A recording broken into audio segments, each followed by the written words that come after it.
Hey guys, I'm a little fancy today because I was at a photo shoot and this is my photo shoot look. Anyways, I am making a video that's going to be a bit of a rant, and it's about my um, sexual orientation and how it's evolved over the years. I made a video years ago about being bisexual, and I kind of want to revise that video. I um, I no longer identify as bisexual, shocker, but I am now identifying as pansexual. And a lot of people wonder what the difference is between bisexual, pansexual. They kind of use them interchangeably, but at least from my understanding and just what I've read, and just based upon what people have told me about their own sexual orientation, um, bisexual is attraction to one or to two or more genders, which, yes, does include people who are trans.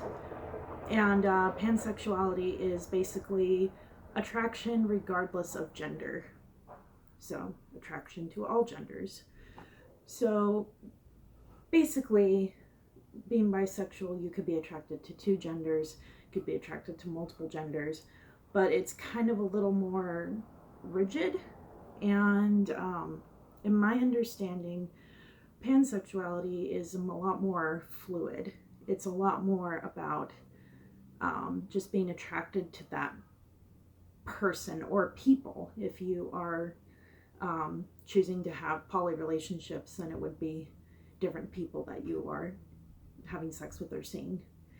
And yeah, I also had some other thoughts about being poly for many years, being single and being poly, and but anyways, back to being pansexual.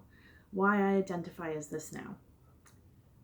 I have to admit, this is pretty shocking because I'm actually dating a trans person now, but I used to be fairly transphobic. I used to say to myself when I was identifying as bisexual, I like men that are men and women that are women and nothing in between, no ambiguity, this must match this. And I was wrong. I was extremely wrong, because gender presentation, people's bodies, their sex, their gender, everything, it's all fluid, it's all on a spectrum. And plus, you can't just say that because somebody has this body that they are a man or they are a woman. Gender has nothing to do with somebody's body. It has to do with how they identify, what they are, what they truly are. Just because they are assigned male at birth or just because they're assigned female at birth doesn't mean that that's what they are. A woman can have a penis, a man can have a vagina, people can have ambiguous genitalia. It doesn't matter. It only matters how a person feels and what they truly are on the inside. That is what matters. Anyways, so how does that tie in with me being pansexual? I discovered several years ago, after my divorce, that I was attracted to people who didn't fit into what I used to think I would find attractive. And I started dating trans women, I started dating trans men, and I found that somebody's genitalia doesn't really make a big difference to my attraction towards them. It's not really about what's between their legs, it's what's between their two temples right here, their brain, and their intellect, their personality, their presentation, like their style and the way they walk and their voice and just the way they carry themselves and their confidence and their creativity and their hobbies and what they're interested in. That's what I'm more attracted to. So I guess that's why I would call myself pansexual now. But yeah, and going back to the whole poly lifestyle thing, I want to say up front that I'm not going to criticize the poly lifestyle as though it is bad or that it is, something to be ashamed of, because it's not. It works for many, many people. However, I discovered after being poly for probably about 5 years that it's not for me anymore. It may have worked really well at first, but I think that everybody goes through changes in their lives. Sexuality is more fluid for some people.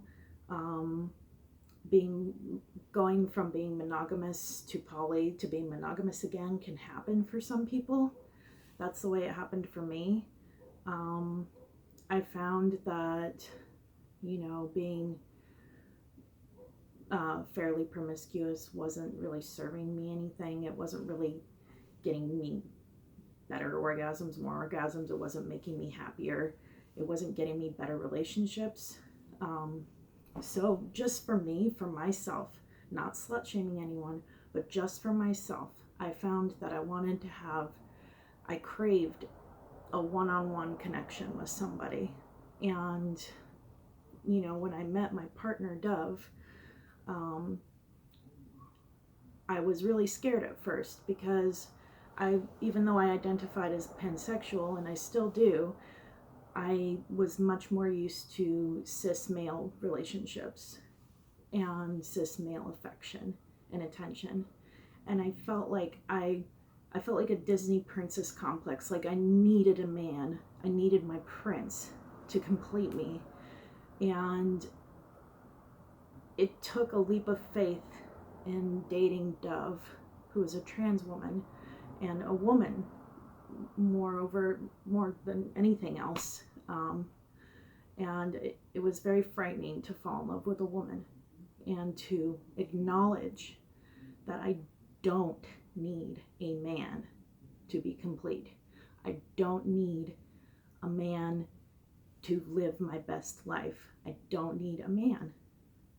And that was extremely hard, and I grieved a little bit because I was grieving a core belief, this Disney princess fantasy fairy tale core belief. But honestly, when I let go of that belief, it was like a huge burden just lifted off of me. And I realized I can just say, fuck it to everything that I ever believed in, and I don't need it. And I can live my best life and be happiest doing exactly what is best for me and best for my partner. And yeah, so I guess that's my rant. Thank you to those who listened, and yeah, I just want to give lots of love and a shout out to my sweetheart, Dove. I love you so much, baby, and I cherish every single moment. And yeah, hope you guys all have a fantastic weekend.